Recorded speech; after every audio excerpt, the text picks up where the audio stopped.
Not yet. Not yet. Not yet. Okay. Now yet.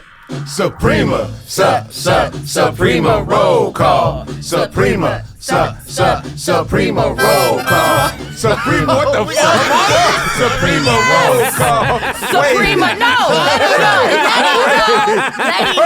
Let him go. Is Steamboat Willie on the show with us? Come on.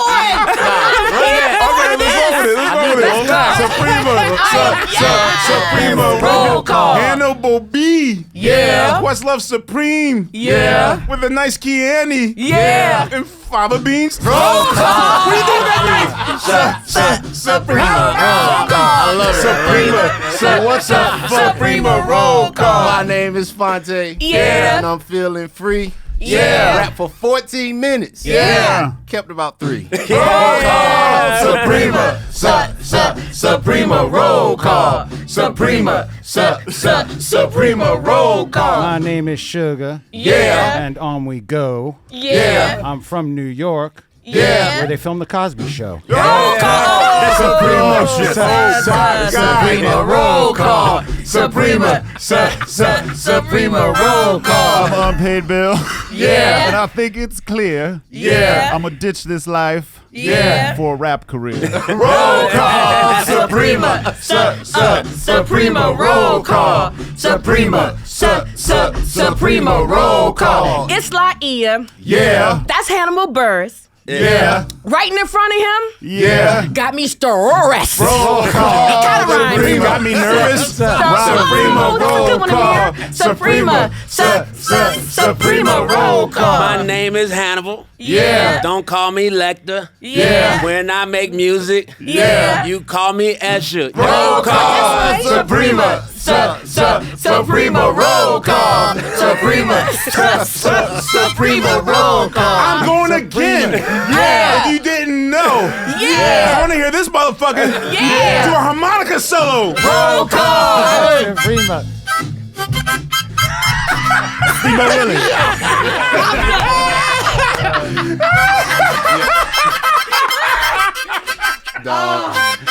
Oh my God. Yo. Yo. That's the first. Already That's the out first. the gate. That's the first. Yes. Between Q-Tips, ad-libs, and Yes. Charlie Wilson, this might have Top just... 5. Nah, straight Just up. Wanted. happened to be in his pocket. You don't travel with Oh harmonica? my Fuck God. outta here. Thank you. Thank you. Shit. This is another episode. What the fuck just happened? Yeah, right. Yo, it's another episode of Questlove Supreme. Team Supreme, hello. Hello. We are What up, what we up? are in Los Angeles. Woo. Having that's not when I say Los Angeles, it's, Oh, woohoo! You. Yeah. Oh. no, that's the end of Living Single. Oh. Dun, Oh, you talking about the production? You are such a deep dive, yo. Anyway. Like, I missed he's that. talking about after the dun dun dun dun dun dun, Yeah, and then yeah. the production. Woo-hoo. The joint come Woo-hoo. up. Yes. Anyway, I will implement what the sound fuck is going effects, on anymore. claps or whatever. Anyway, Supremers, how's life going out here? Good, man. Good. We've been trying to make this one happen for a long time. Oh yeah. We've been trying to put this Remember, one on. he It's was- been a minute. Wait a minute. Yes. This is his first episode. In my mind, Hannibal was like a repeat. No, I never. Have we had him on the books before? Yeah. Yeah. Well, yeah. I just never wanted to do the Zoom one.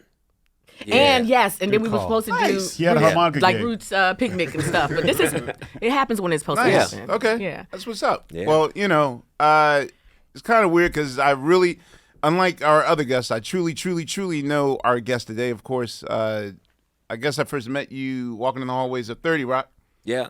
and I believe I saw your first ever late night stand up.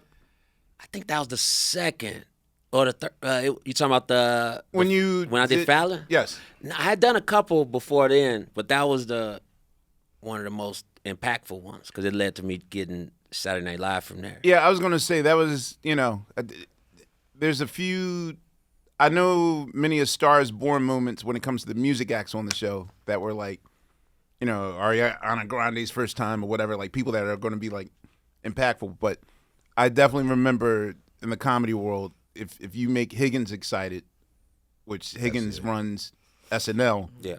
Like that's the first time I heard him like give feedback on a comedian. So I was like, oh wow, that's important. But you know, I will say that that's how I first met you. But of course, you listening out there, you're familiar with our guest, of course, as many a scene stealing moment. Be it on the Eric Andre show or on Broad City or any of the Spider-Man franchise movies. Tag. Yes, tag. Oh, that's my tag. Yo, I love it. Is unhealthy the amount of times I've committed to watching tag. Like If it's on, you watch it. anyway, yeah, that's for some reason. I want to ask you about that because my fear is running, well, especially where I'm now. Period. So, I want to know what the audition was like. But not to mention, you know, of all the pivots that we talk about on the show, he's had the most interesting pivot as an MC. Lord knows, I did not see that coming in the beginning. At first, I thought you were trying to troll us, but then I realized, like, you are dead serious about this new craft of MCing, which I wasn't familiar with before, and we're going to get into that. Ladies and gentlemen, welcome Hannibal Buress to Questlove sir. Supreme. Finally. Thank you, man. Thanks, man. Came to him. Rapping because I'm rapping. I love it. Man, excited to be here with y'all, man. Excited to be here. So, Good time. yeah, I was about to say this is a new, improved, glowing Hannibal that I see, and I want to figure out the secrets. Like, I guess I want to start even before your life. I want to know, what did you do in the pandemic that made you almost this new enlightened Hannibal 2.0? I think it was what I wasn't able to do Okay. because stuff being shut down. So stand-up was shut down outside of the terrible drive-in tour that I did. And so acting was weird during the time when projects did start up. You had to get COVID tested multiple times. Oh, we about to film, but you staying in this hotel and all of this. And so I had to decide, do I want to do that to go not be myself? Do I? And so a lot of times the answer was no. But the studio process and that energy, you could still get that no matter what was going on. So I just kind of enjoyed recording a lot and had a lot of fun just being in the studio. And Now, He would send me freestyles. Like it would be like 3 a.m. He'd be like, hey man, I did this. Check this out. Yeah. But that's what I want to know. Yeah. Like, was I late to the train? Like, did I know? Were people aware of this other talent of yours, or was it just like something in the pandemic where you're just like, all right, I rhymed a little bit, but let me really. Yeah, it was just where I was able to do it and focus on it and having a lot of fun, and then also just send it to people because people were bored and available. So I remember when I recorded the first version of Kept About 3, it was really 14 minutes long, and I was so hyped about a couple moments of it, and I sent it to so many people, which I wouldn't do now. I wouldn't send it rough like that. But at the moment, I was just really, really proud of it. And It was the end of the world. Right. And we were in the space to receive those things. And so I've been dabbling. I started out, actually, I did music before I ever did any stand-up comedy. Okay. I recorded some songs with my homie Dave. Video Dave? No, my homie Dave that I grew up on my block in Chicago. We recorded some songs probably in 2001 or so. I started comedy in 2002, and then I was always adjacent to music. I even battle rapped in college just to get stage time because battle rap is about getting reaction from the crowd and everything. And it was doing, hosting hip hop events, and a lot of my early stuff references music. So I was always around it, but just started doing stand up. There's less friction in stand up at that because you just show up and do stand up too. You know what I mean? You ain't gotta go to the studio and all this. Yeah. You go to open mic, you sign up, boom, you're doing stand up. What's more challenging for you? Stand up is more challenging. Yeah, stand up is a little more challenging, but easier to execute because you just show. But so music is how I want to do it on the live side. Stand up as a performance is more challenging. And then creative music is really fun because you don't have to do it in front of the crowd there. You can kind of create to your taste and tweak and make it in this bubble. But then performing stand-up is tougher.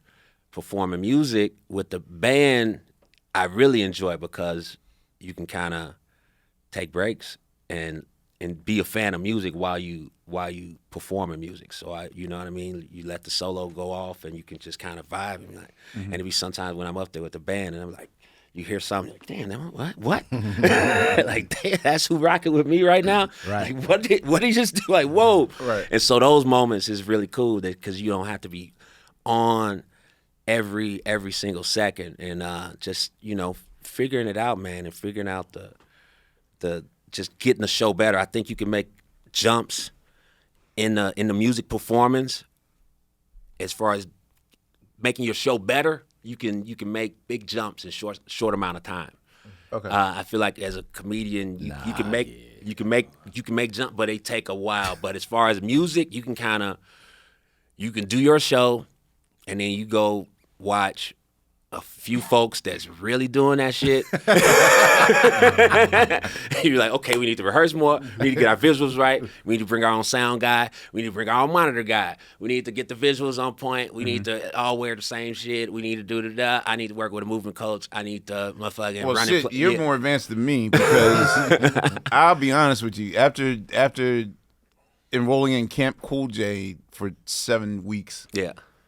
I've realized that we have yet to even scratch the surface of what our potential is. Right. Because LL is just such a forceful being on stage. Yeah. That it was almost like the equivalent of someone waking us up from a coma. Where I realized, like, yo, I've never, like, you know, you see rock drummers doing like "Smells Like Teen Spirit," Yeah, like all that sort of crazy. thing. Yeah. Like, I've never done that in my like I craft roots music so I could just chill, eat a peanut butter sandwich, get on my phone, and all that. And suddenly, like, I became like this drummer. Yeah. And I didn't realize like how much He's hella present. he attacks the stage. Yeah. And it's weird, like, you know, maybe the first week and a half, like, well, we got jokes and that stuff. But then it becomes like osmosis where suddenly, like, what we were once mocking, now we're doing.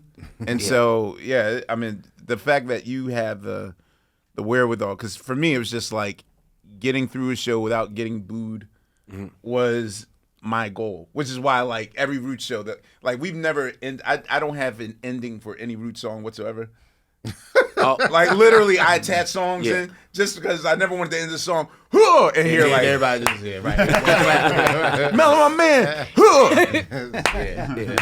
You know, so, I mean, the fact that you at least are watching the playback, or not watching the playback, like looking at the highlight reel to see how it can improve. Like, that's how Prince recorded every show. Yeah. And then we'll make the Revolution sit in his room, watch the show that night, like that 3-hour show they just did, and be like, all right, see here, you almost fell off stage, so that's $50, and you know. So I think that's awesome, man. And you just started combining the two, right? Because you weren't always doing them together. Yeah, I just I'm a started. subscriber on your page, so I oh, saw you word. asking us. Yeah, last year I was in my stubborn music mode where I'm only doing music. And I'm only doing, people were coming to me with comedy gigs. I'm like, pass. Can I You rap? had the fund. Yeah, now it's just like, okay, I got to be more practical about this, and you know, I can't just quit like that. And it's been fun to just really give that full show like that, where I'm doing the comedy set and then doing the music after. It's rare. How do you sort of present that to promoters that want Hannibal to come to this particular venue, Right. And then you're like, Yeah, I think it's just if I'm giving them what they know. That's the thing, is that Hannibal sells tickets, and I'm also doing this. So it's not, people still getting the hour, 15, hour 30 of stand up, and then I'm doing an hour of music afterwards. So it's a full it's a full show. It's the first time where I'm really just really tired. Like, man, I really did it. Before doing stand up, I wouldn't be. Maybe if you did 2 or 3, I would be like, oh man. But now I really feel spent after the show. So it's been dope, man. It's not a lot of people. I was trying to think outside of you, but in my lifetime, I'm like, you, Jamie Foxx. I remember when Jamie Foxx did a whole tour like this. And Edward Reagan Murphy, the last, Really? one of his Wait. last. Because I don't know if you guys remember, there was when that "What's Up with You" album, the Jackson's Motown record, "Love's Alright" record, yeah. right? He did some spot dates, like at stadiums, like his very last run of doing like stand-up comedy. But yeah, he would open his own shows and like Larry Let's Graham. get serious. Yeah, I mean, Eddie, like even to this day, like I've gotten calls to like, come drum on this thing. Like he'll employ the best musicians to come. I mean, he did that song with Snoop Lion. That was all right. Then that was all right. He did have That was some- all right. That was really kind of surprisingly. Right. Surprising. Surprisingly. Yes. It goes right there in the Blotitious I'm about to say. But yeah, like Eddie would do a half hour with Larry Graham as his band leader, and then he would do some stand up. Gambino, his Same. 2011 tour, the I Am Donald, he opened with stand up and did music. Okay. Believe it or not, like I'm actually glad you're doing this because the thing was when Dante, when Yasin. thank you. I was about to say yeah, but I didn't even know you was wrong it for was a like minute. a Y word. Like wait, Yusef. when Yasin first came on the scene as Most Def, that was the first time that I saw an MC really have communication skills to that of a stand-up comedian. Yeah. Like he was literally like working this crowd. I mean, he was doing crowd work, and like to watch him from '96 till about '98 was like just a thing to behold. And then he kind of morphed and sort of lost the, and I don't know, that's the thing that rappers go through where it's like, I got to lose this happy-go-lucky perception of me, and then I got to be serious, and then I'm angry, and then I'm hardcore, and then I don't change my name or whatever. So, I mean, it happens. But even with Tariq, like Tariq really made a mark at performing arts for his ability to play the dozens and freestyle. Right. So, as long as there's somebody's shoes to talk about or a hole in their, jeans or whatever, that enabled me to be cool because I was this guy. Yeah. While he would just freestyle and talk about people's so I think that actually those two things go hand in hand with each other. So are you from Chicago? Yeah.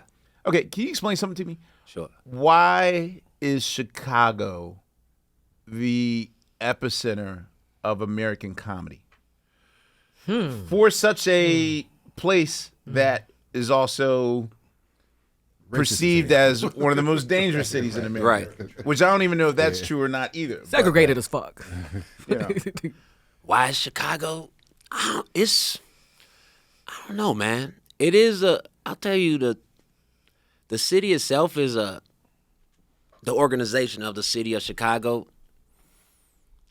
in my experience, is just a petty place that's always taken from you, so it gives you an edge earlier. Taken from you in what way? Like, how so?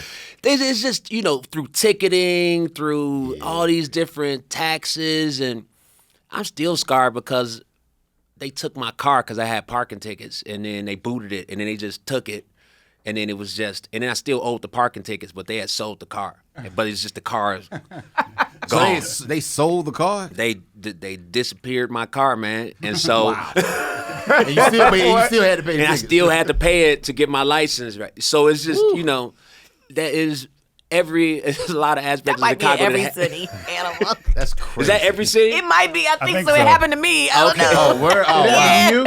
Yeah, if you just like build up a lot of tickets, you know. Yeah, but That's I feel not just like Chicago. you just gonna How you That's gonna? everywhere. It's the logic on it. Is how I use that to go get the money. So now you making it real tough for everybody. Now I gotta have a whole. Now I gotta go. I gotta get SNL 4 years later just to fix all this. All right. Damn. First of all, where did you grow up in Chicago? On West Side of Chicago, North Austin. Finally, not the South A lot Side. of places, a lot of South Side. Yeah. Okay, North- so I feel like Chicagoans, some of these Chicago luminaries that have been on the show might be slightly exaggerating. I'm not looking at you, Sally Richardson. Okay. I definitely believe you from the South Side of Chicago. Sally was adamant. You showed me. After You showed me yesterday, that nah, shit. You cleared that up. Right. However, similar to Detroit, like Yeah. sometimes, every Detroiter claims the East Side. And then a friend of mine was like, everyone's going to claim the East Side because that's where like the realness is from. But no one wants to admit that they're from the West Side of where Barry Gordy lives, like the nice part of Detroit. Is Chicago, like, is the South Side supposedly like across the tracks where you're not supposed to go, or? South Side is a big place.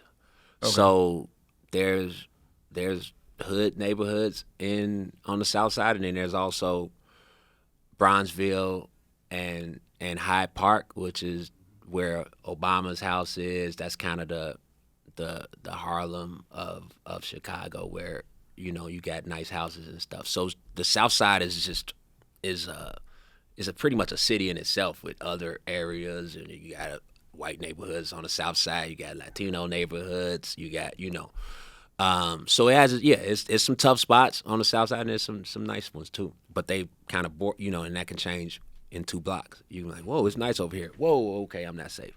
City Well, living. in the beginning, like Big George, right?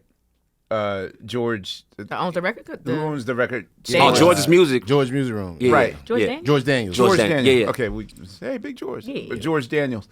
Like when in the beginning when you would have to like do in-store appearances and whatnot, and he would take us around to these various record spots. Like literally, he'll be like, "Oh yeah, there's Oprah's condos over there," and then literally will be like Cabrini Green, like in mere seconds. Like Yeah. the projects and the condominiums were in proximity. Yeah. pre-96. Yeah, Cabrini Green was really close. Was really close to downtown. A few minutes. Okay. Super close. Yeah. So what is the West Side like for you? My area on the West Side is by North Avenue in Austin. So it borders Oak Park, which is a suburb, but it's a suburb there's suburbs, there's outer suburbs where you got to get on the highway and drive 20, 30 minutes. And then there's suburbs where it's just like this side of the street is Chicago, this side of the street is Oak Park. So my area had Chicago influence, but it also had part suburban feel because it was adjacent to that. So that's where I was at. So North Avenue in Austin. Y'all were like middle class family. Yeah, but it still had still had bullshit going on occasionally. Of But it course, wasn't like you didn't feel like unsafe all the time. It's just like watch yourself. What did your folks do? What did your people do? Yeah. My dad worked at the railroad, at Union Pacific Railroad, and then my mom worked at mental hospital for a while, and then worked at my old school, St. Paul Lutheran School, as a teacher's assistant. Oh God! So you had to go to school while your mom was there? She wasn't. She worked there after I left, actually. After I left that Yeah, school. I was about to say, Because that's too much. Yeah, it would have been nah. Way too much pressure. During that time period, like, were you? Chicago has so many luminaries from like past, present, and future. Like, were you in proximity of anyone that was Chicago based? And you Just saw socially, like socially. Hey, in my high school, there's Common, or No, in my Oh, high yeah, school, right. no. Well, 5th and 6th grade, we played basketball against this kid. It was a kid, Amari Sawyer, that ended up going to DePaul, and he cooked us, man. It was he cooked the hell out of us, man. Because it's the 5th and 6th grade basketball. There's no scouting report. You just find out on the court. right, exactly. In real time. There's no we gotta watch it. Make sure you just get out there and you like, what was that? and you start cheering for his side, It's right? what was that? And it was a play. right. It was a play where the ball was going out of bounds off of him. He saved the ball. jumped midair, threw it off of me out of bounds. But that was not a 5th and 6th grade play. You were just confused. I remember, ref, give him a tech. Give him a tech right now. Get him out of here. He's a grown man. Let us kids enjoy ourselves. Yeah, get him up out of here. Grown man. Dominican birth certificate. So that was an early encounter with greatness. In 5th and 6th grade, where he was seeing somebody really different from us. So in general, what were your aspirations as a kid? Like it's hard to figure out where comedy enters someone's life if you had another talent or if you had another dream for being an electrician or I didn't have any specific goals, man. I was a smart kid, tested well, and so I think even going into college, I played football in high school. I was okay. I was on a debate team. I enjoyed that. Are you the only child, or you had siblings? Not the only child, but I'm the youngest with a decent gap. So maybe I think next sibling is 10 years older. I think. Is anyone singing the Temptations right now? No. Papa was a Rolling Stone. Shit. No. I was just thinking you were spoiled. Okay.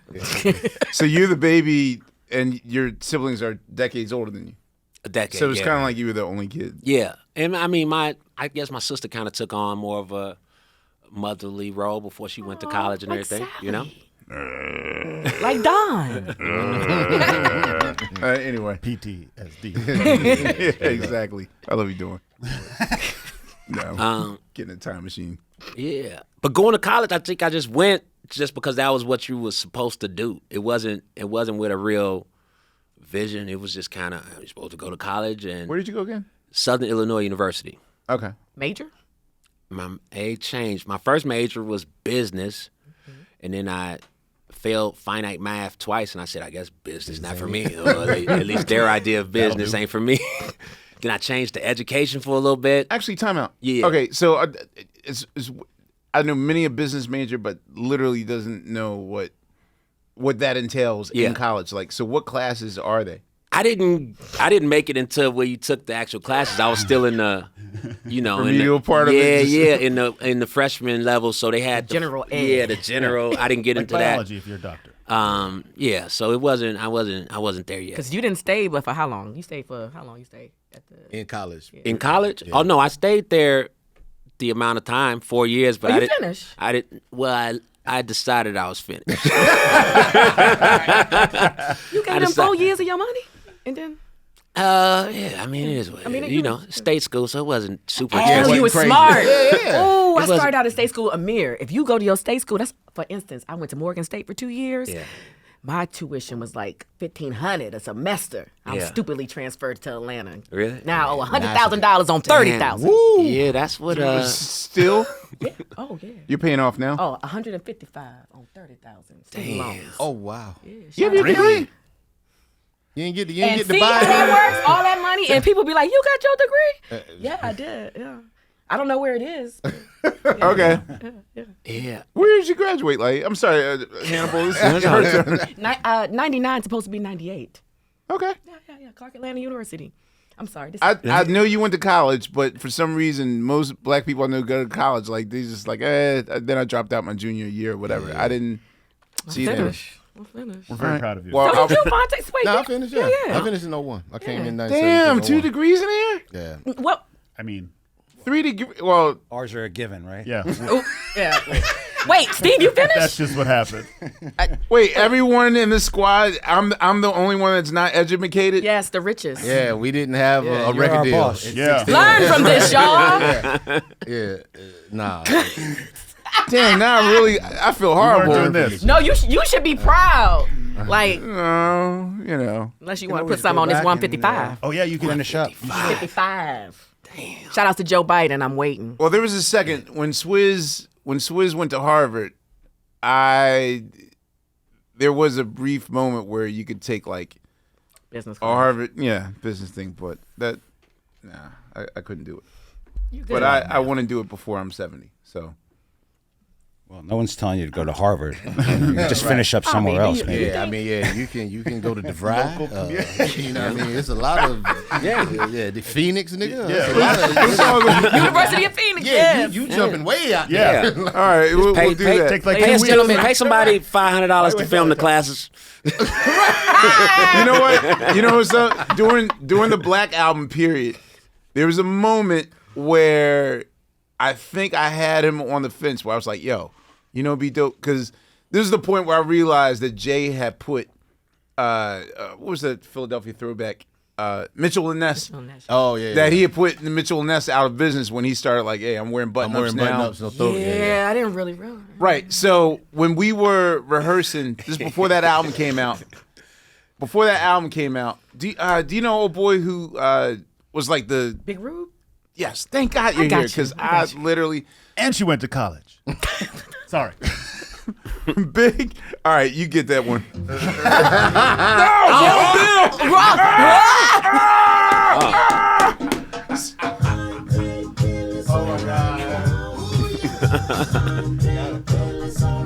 Finally, we've been here for 2 days. I got my fucking theme song. It's the longest Extra one. echo. And it's Jamaican. With the dub. All right, there we go. Awesome. You're just so awesome. Yeah. So the whole point was that I was like, whoa, if you're this powerful, if you're this, because Big Rube actually hit them up and said, hey, Help. like, can you let me know the exact date this album's coming out? Because I feel like that's going to be another 4.6 situation where you Jay had a history of shutting businesses down. And they were like, yes, the album comes out and da-da-da-da. And they just had like A fire sale. yes, they literally had a fire sale. And then, of course, the shirts went down for a spell. And then everyone's buying button-ups. I was like, wow, if you had the power to do that, I was like, if you went to college, everybody would follow suit and go to college. So I was like, I thought he was going to get him to teach a class. He needs to teach motherfuckers how he did these things. I mean, yeah, but I had hope for us. So A shirt is an But he easier just lift. I'm about to say, yeah. Shirt and college are two different. Shirt is a boom. Go to Ross's, $20. I got a shirt. I'm Jay-Z. I'm right. You tell me I got to fill out a FAFSA and shit. It's like, hold up. Like, what? Yeah, that's Doing something what? else. Show I up. gotta stay in a room with a stranger? Oh, I don't know, Hove. I still got hope, man. I still got hope. You ain't going back right Do you Hannibal. remember? Do you remember your first the first time you got on stage and did comedy? Like, what Yeah. was that first time? Where was it? What was it? Like? It was in at SIU in the student center. It's called the Big Muddy Room. Okay. They had open mics. Did you put that? Was that footage of that at the end? I feel like I saw you put it online or something. Oh, it was at Maybe the beginning of Miami Nights. That's what it Yeah. was. I was like, I feel like so Yeah. that was the performance. That was the wasn't first it. That was something Around in that the time? first year or so, but Okay. that wasn't the first one. I But lost that the was tape of where- the first that was one. the setting. That was the same place. Okay, got actually. That show, it was an open mic. And I went the month before. My homeboy Cheaty was performing at the same open mic, and I was watching folks, and it just it demystified stand up for me, because before that I was seeing everything televised where people was polished, killing it, and so then that showed me that I could try this, and it's low stakes. If it goes cool, it goes cool. If it don't, it don't. And so then I wrote some stuff and went back the next month and tried it, and it went all right, but it was enough to kind of to keep me going. I remember my leg just shaking afterwards. Like, oh shit.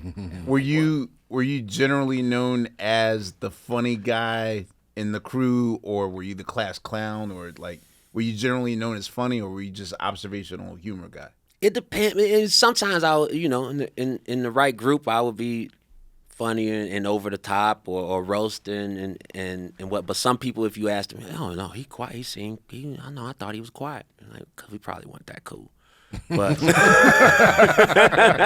but the folks that knew, thought I was funny and but yeah, after that I caught the bug and was just really locked in.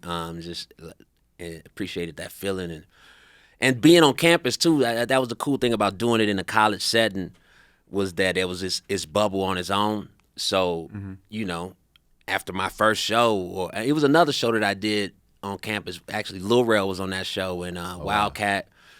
Two-Face and Shady. It was, they were bringing down comics from Comic View, and Kevin from Triple Team Promotions let me get a spot, even though I only had my only experience was one open mic before that. And so I did my set, walked out to actually All I Need by Jay-Z, and it went cool.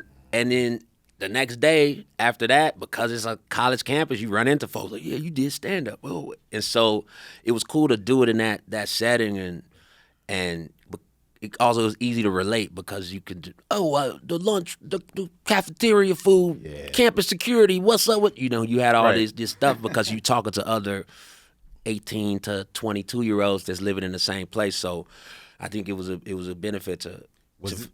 Was this the time when you and Open Mike Eagle, because you were weren't you his like RA or something? He was my RA. Oh, he was your RA. He was my RA. That sounds about right. Yeah. Okay. Yeah. Wow.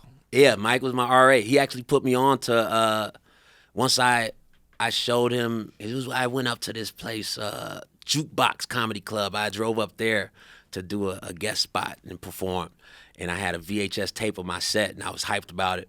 And then I went up to his room and showed him the tape. And that was back, it's VHS, so it wasn't just you send a link. It's just like, I did this, let's watch it. Let's go to the clip together.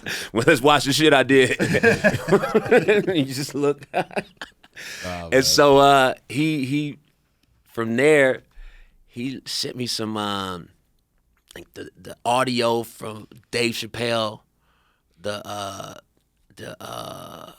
Killing Them Softly. Yeah. Just the audio from it, some Hedburg stuff, but the Killing Them Softly, that's when I heard when he did the Dave, I'm gonna race him, that bit. I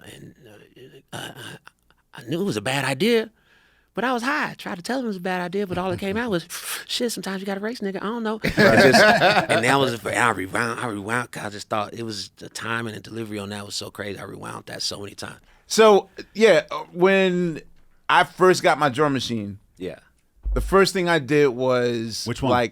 When I got an SP 1200. Oh, wow. I remade the entire Low End Theory.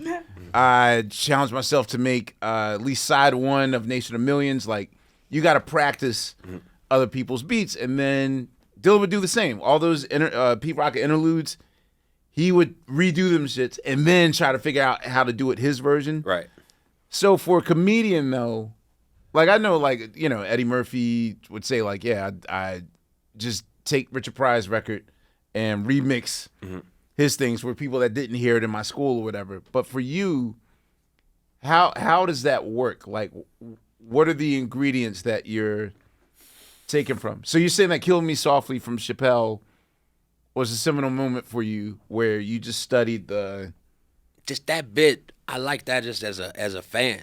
As far as creating my stuff, I don't know. I just watched a lot of folks. I think early on, a lot of folks, you sort of like Mitch Hedburg, but Mike played me Mitch Hedburg based on what I had just played him from that show, and he put me on to Mitch Hedburg. So maybe I absorb. I'm sure, just through osmosis, you might sound like folks sometimes, and you just try to, find your own and be as true to your shit as you can. But we. Well, I definitely feel like Hedberg's observational road, that has been long vacant, and somebody has to walk that path. Is that how comedians look at things? Like, okay, well, this guy's the singing comedian, and this guy's the family storyteller, and this person's the Gotta have to have a lane. the street whatever, community. yeah. Like, is that are they compartmentalized like that, or? It wasn't that calculated at that time. It was just really just trying to get better, just try to just have your not bomb. Really, that was just the thing. It was just not just how to do a So good do you set. remember what was the first joke that you wrote that hit? The first one that hit, it was one. I talked about how people just have just all these different ways to call you dark skinned. Like, damn, you black as hell. You so black. If you lay on, if you stand by the wall, it's a cave. If you lay on the ground, it's a hole. You so black, you purple. African, like, it was just kind of a run of just all these Why things. is that everyone's entry into the comedy world? Because even Chris Rock said he had a good 3 minutes about Miles Davis being black, and that's what made Eddie Murphy invited him to Beverly Hills Cop. Like, it's almost like that's a entry point. Yeah, it was just you just think about. I mean, yeah, you just repeating things that people said to you, and, like that you didn't understand why they said it. Like blackness is the birthplace of comedy. Why am I? That's America. What? Why am I an African booty scratcher? Right, man. I'm just existing. African booty scratcher? What? I'm 10. Lame boys in the hood. So, when you're crafting, don't speak from your professional mind now, but back then, Yeah. when you're crafting, like pre-roots, there's a point where your eyes are open, you suddenly realize like what a hook is, what makes things work on an audience. Unfortunately, it took me to the pandemic to really learn how to make a song. What? Really? Yes, because You didn't finish college, so what do you expect? I'm too lazy to put your theme song up, Steve. No. It. I mean, we've had records, we've gotten lucky, but I never knew the science of songwriting or what makes a song work, like what makes it effective and what makes it non-effective. And it wasn't until the pandemic, in which I'm literally stuck 5 hours every day going through every song to know, oh, okay, this is why this. I don't know why. I just never studied the science of. You knew it. You just No, I didn't. Because the thing is like, we would never write songs. We would never demo a song. We just jam and sound check. Oh, that sounds dope. Like Next Movement was made like in a sound check in Hawaii. It's like, oh, record the tape real quick, and we did it for like 2 minutes, and then came back and did that jam. But there's no part of the next move. I didn't realize. You got me with scientific. That's because Scott Storch, not black, Rhodes. You got me. No. But I'm shit. just saying that, all right. When the Motorola two-way pages came out, that's when I realized, if like, you can program it on a two-way, that's a hit. Like, What? Yeah. because you need a part to whistle. Like, all right, Prince is Delirious. We never had a. What's the of the Next Movement? There's that's background vocals. See, but that's That's background for me. vocals. That's Right, the- right, you know what right. I No, mean? you're right. But I feel what you're saying, though. I get it. There has to be, like, Prince is the master of, he'll do the intricate shit that interests like all the music nerds, but he'll have the Layman's term thing, yeah. right. I don't want to say the idiot factor or whatever, like the common man's thing that attracts them to it. And Regular that's- folks. Yeah, pop songs are, you got to have that sticky part that people remember, and then you window dress it with something. Did you know intricate. this, Hannibal? What's that? Did you know this with Ahmir speaking? But when I get what he's talking about. I'm just shocked to hear that he. right, that I'm he trying started to. it. Yeah. So in terms of, I didn't know how to format songs or any of that stuff until 2 years ago. For you though, did you know the science of comedy, or was it just like, I'm gonna go out here and just say what I feel, and then, or do you learn when you bomb? Like, when's the first Yeah. time you bombed? First time I really bombed, there was a show in Carbondale that it was an Apollo style show with multiple disciplines, so music, dance, poetry, comedy, and it wasn't produced well. There was no microphone, and so I was kind of just up there talking, no stage. A friend of mine at the time was actually the so-called Sandman, and somebody interrupted me, and I didn't know how to handle that at the time or control the room, and I'm up there with no mic, and then he starts vamping towards the stage, and so then they start getting more hyped. Yeah, and then they booing, and then he just, Sandman traditionally dances you off stage. For some reason, he picked me up and threw me over his shoulder, And Wait, then Your friend. yeah, we were in the same performance group. Yeah. He wanted to make his Y'all was still big friends fun. after this? Yeah. Like, Yeah, and so then, and I actually had somebody. I got the footage of it. I'm like looking into the camera, like, "Stop the tape! Stop the tape!" But that one was a rough one right there. But yeah, it's I think I learned. It's trial and error, and you see kind of what people connect with more. So I think the first 2 bits that kind of really connected with people in a different way than the others were talking about kicking pigeons and flicking pickle juice were the ones. And I think that's also this premise choice too, is just, having Speaking of something- comedians. What's up, man? That's hilarious. What up? Oh no, we're just doing a podcast. Don't worry about it. Don't worry about it. So, how are you, sir? How are you, buddy? Good to You see you. good? All right. Great to see you. How's it go? I heard it's not going that good. Subpar. Just figuring it out, you know? All right. Yeah. Wow, it's a Great. whole. It's a big crew. It's a big crew. Yes. No, I gotta go do a thing too. Oh, you're always welcome. Yeah. Well, I'm coming back because I know you asked me a long time ago and I couldn't do it. Yes. Did you We- now? we If would- you'll still have me. Yes, we absolutely must have you. Thank you. Okay. I appreciate it. And now Get me back out to of here. Questlove Supreme. Get me out of here. Get me out of here, please. No, so the thing is that, when I would think, like, if I'm making my foray into comedy, I would have my defense ready. Like, how do you deal with hecklers? How early you deal with hecklers? I mean, you try to just win the room back. You know what I mean? I mean, it's different early on when they don't know you, because then it's just fully combative versus dealing with it now when people pay money to see you and they might have been wanting to see you for a while and then somebody else is ruining their experience. So it's easier to light them up and flip. You could just say like, "Hey, they didn't come here for that shit," and they like, "We didn't come here for that shit." You ain't got a no hecklers rule. I've seen a lot of comedians have that now. Like We just say it before the show, but if people want to, I mean, sometimes people say stuff and you just like, it's not. They in the seats, so it's usually light work. I'd rather not talk with them just because I got an hour and a half of show and stories, so it's not really. So you gonna ignore them?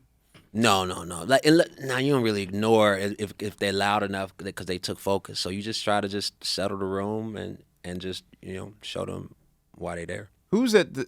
Was it said that told us that he makes sure that one of his openers is like a shooter, like that comes was out, said, yeah. and his mere job is to roast the audience, to be like, I'll embarrass you. I think Chris Rock also had. Do you know the white? Chris Rock had this white guy open for me, and all he does is Zelnick. Yeah, he's good. oh, yeah, Anthony Jeselnik. Yeah. Jeselnik. Who? Oh, wow. Jeselnik. No. It wasn't. Well, I know Jeselnik, but it's another guy. It's a new guy where he intentionally just comes out in the audience and talks like lights you Cash up, it. like Yeah. unprovoked, whatever. And it, I'm surprised that he's still living, but he's that. That's how good he is at roasting. But for you, do you always have like your back pocket full of like your mama jokes or No, you kind of just. I don't come to your job and Not even that. You just try to get an idea of where they at and just why they. It depends on the situation or what you were talking about. And a lot of times, especially if they interrupted in a story, it's just as simple as saying, "I don't know why you thought it was cool to say that right there." That was a terrible spot for you to say that. 99% of hecklers, 99% of hecklers must be drunk, right? Yeah, drunk or just it's just I've heckled by accident, so You don't say. no. you've heckled by accident or Yeah, you've like just gotten being heckled. loud. No, heckled by accident. Like just like I'm sorry. I thought that was a question for me, yeah. but it wasn't. It never is. Or like people talking amongst them. Never Yeah, been. sometimes people talk amongst themselves and it's so loud it sounds like a heckle. But then a lot of times too, it's a function of my show not being that tight yet. And so it left them too much room. Yeah, you got gaps. Yeah, it left too much room, and so they like, that's my turn. I can't sit with my thoughts that long. I got something. And so as like now as I've been on the road with this one, and now that the show is really is not, you don't really leave too much space for somebody to even think of something to say, because you on to the next. So that's what that a lot of the hecklers happen if I'm in a gap and like, oh, where's my next thing? But so now where if the shit is like that, then they ain't got no room. Are you at what point are you taking this serious, as in this is what I want to do for a living? And are you aware of the Chicago paths, i.e., either go the Second City route so that a Steve Higgins, like, is it general knowledge for every comedian in Chicago that either Higgins or a rep for Lauren Michaels or anyone SNL related is going to spend 3 weeks out there and sort of circle the Second Cities and the UCBs? Yeah, well, yeah, around then it was known, but that wasn't really my path or what I wanted to do at the time. I was kind of really locked in on stand up.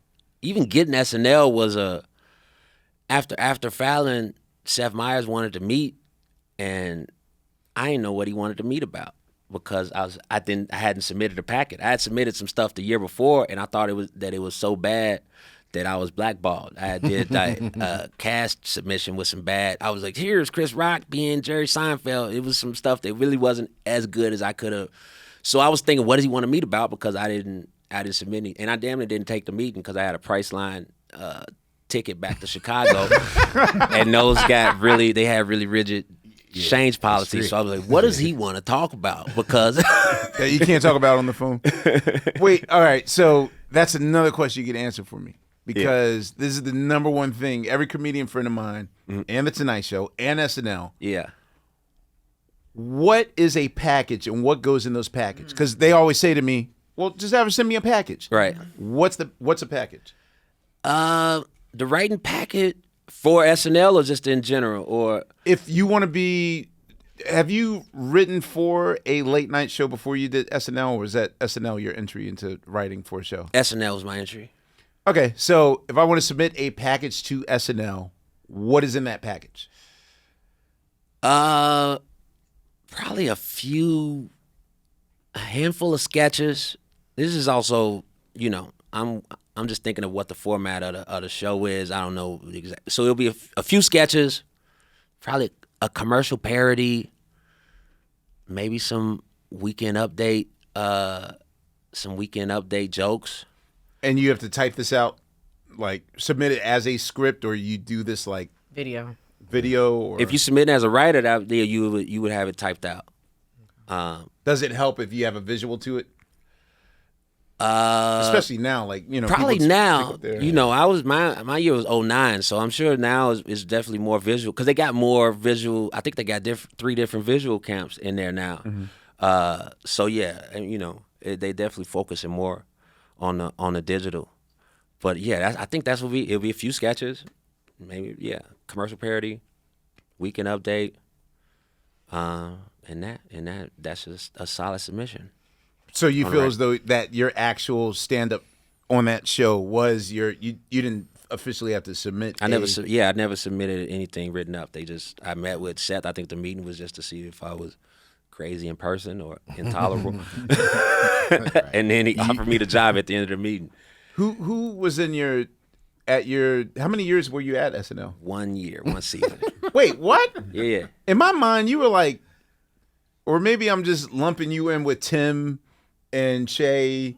Yeah, we never Tim Robinson, Che, and like all. Never overlap with Che or who's or JB Smooth. No. You were the only lone black guy in. And Keenan was there. Keenan was. Yeah, it was just. It was just me there. Who was? Fred Armisen was there. As far as it was Jenny Slate's. Okay. 1 year there. All right. 2009, 2010. Megan Fox was the season premiere. So got a big. That was your first That was the first episode. Yeah. Inside joke for people. That particular episode is what has started the mythical war between Mel D, Cole, and I. Wow. Oh wow. Because I had a dope sweater that she liked, Oh God. and she ignored him. She's like, "Oh, I like your sweater." I was like, "Oh, thanks." And he was like, and that's sort of that's the beginning of our spy versus spy on Instagram thing with each other. But for you, like the one thing now, I wish I'd known you during that period, because I'm always running to Higgins on a Monday after I watch a show, because sometimes I'm trying to figure out how do things get greenlit that I can't actually see written on paper. For instance, like I'm trying to think of like something physical that's happened on the show that I would assume that all sketches on that show that people have to sit at a table Yeah. and physically describe something, and you get feedback in the room or not. But there's some things that I literally can't see it being formed with, like, and at this point, I'm going to fall down the stairs, Yeah. and trust me, it's going to be funny. Like, is there a lot of that where it's this faith that, okay, you sounds like you know what you're talking about. Go ahead, write the bit. Well, yeah, it's the pitch meeting, the Monday pitch where everybody's in the office, in Lauren's office, and some people pitching real ideas, some people pitching fake, and then folks write on Tuesdays, and then it's the read through. That 2009-2010 season was the first. What's up with that? Oh Man, shit. listen, that's one of my favorite sketches of all time. Did you? I love that shit. Oh my god! Did you have something to do? Like, No, I didn't have Okay. it, but I just, being there for the beginning was cool. I remember everybody was kind of singing it around the office. Nah. Yeah. okay, well, that's the thing though. Like at a pitch table, like that's a bit that relies a lot on repetition. Mostly Jason Sudeikis dancing in the background, Yeah. but it involves a lot of physical things in which How do you? Put I that on literally the don't page? see how that's Yeah. funny on paper, but it's one of the funniest things I've ever seen on the show. So Yeah. I think the song carrying it in that setting, you know what I mean? Like everybody's just, That was Catrice Barnes. Was that she? Catrice Barnes, Yeah, Sugar she was Free. on that one. what's Yeah. up with that? Yeah. Rest in peace. Nah. Was there a bit that you like? What was the bit that you were surprised that actually made it to air that you were a part of? I only had one sketch of my own Okay. that made it. And then I contributed to others and contributed lines here and there. I had Rihanna said one of my lines that helped me for a little bit, just because I popped into Lonely Island office when they were working on Shy Ronnie, because it was just it was a time where I realized, okay, I'm not getting stuff on, so let me just pop in and try to Are you allowed to peep your head in and, hey, what's going on here? And then yeah, you could just feed a line? you could just Or pop people in. territorial, like, Maybe some people, they weren't, but some people might have been on that. Some people might have been more closed off than others. I'm not even, I felt comfortable going to, just to chop it up with them. So I popped in. They were working on Shy Ronnie, and I had actually sent him a Bangs video. You remember? Let me take you Bangs. to This the is movies, girl. and so Yeah. the ha ha Bangs 8. and so that's your boy Bangs. yeah, that's where you got the ha ha from. It's 'cause yeah. Take you to Okay. the movie, And so, shorty. yeah. I Be my baby. that's where it came from? Ha ha! Oh, Yeah. God. And Okay. then it was a line. They were doing the Shy Ronnie, and then I came up with the line, "This beat cost a lot of money" for Okay. Rihanna to say. And so this the CF was like, "Whoa, Rihanna just said some shit I said, man. That's crazy." It sounds like, so did you, what it sounded like you saying, did you really enjoy being a writer? Like, it doesn't sound, I mean, I think like you sound like you were thankful for the experience. Yeah. but it seemed like you just really wanted to just be on stage kind of doing you. I think, yeah, I before the second half of the season, Chris Rock had actually told me to try to get on camera, try to get on Weekend Update. And so I met with Seth. Hey, can I get on Weekend Update? I feel like it was a strong ask because You haven't proved yourself yet. I hadn't done anything, but it was just, well, might as well ask. And he said, all right, write something up and we'll try it at the table. And so I wrote something. reformatted the pickle juice joke and this other joke about rental cars or something I formatted as me as a financial advisor or something like that. And then we tried it at the table. It went cool. And then we did it in dress rehearsal, actually. And it went cool at dress. Oh, phew. And then it got cut. And they were like, we're going to get you next week. And then it never came. Okay, so I have a question about Yeah. dress rehearsal. So, in my observations there, whenever you guys have the post-dress rehearsal meeting, when you guys find out if you made the cut or not, I automatically know that the people that didn't make it, they always rush up to 17 and they just start getting drunk. Like, there's a level of depression. I'm giving family secrets away. No, there's just a level of hope. Like, you're putting all your hope that this makes it. And they do like an extra 6 or 7 sketches on the rehearsal show to see what works, and then they got to cut the 6 and then remix it for the 11:30 show. And usually, I would know that some writers whose jokes didn't make it, and you take that lonely trip up to 17 where there's always a stash of beer or like brown liquor or whatever, and people just get ungodly drunk and be like, all right, I'll try again next week. Like, but for you, were you taking stuff personal, or did you feel like there's a time limit? Like, I gotta, like, fight or flight. Like, I gotta get something on next week.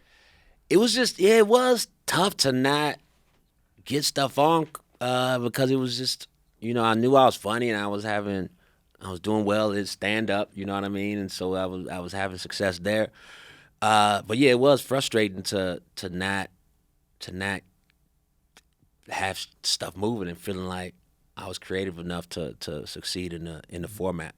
I think, if I did it another year, because then I would have known how to move around in the building and just how to collaborate and how to just really learn the system, because it's really, it's a terrible onboarding process, if we're being honest. You just Right. Get in where you fit in. you just like, here's your office, peace. Like, what? The word on board was just created last year. Hannibal, like shit. Yeah, it was just, you just get there. So, but the thing was, I always thought that, because I also recalled you were on 30 Rock a lot. The next year. Yeah. Right. So was the decision like, okay, well, let me try. Did you write for 30 Rock, or you were just like. I wrote for 30 Rock, yeah. Okay. Was that a better fit for you, or?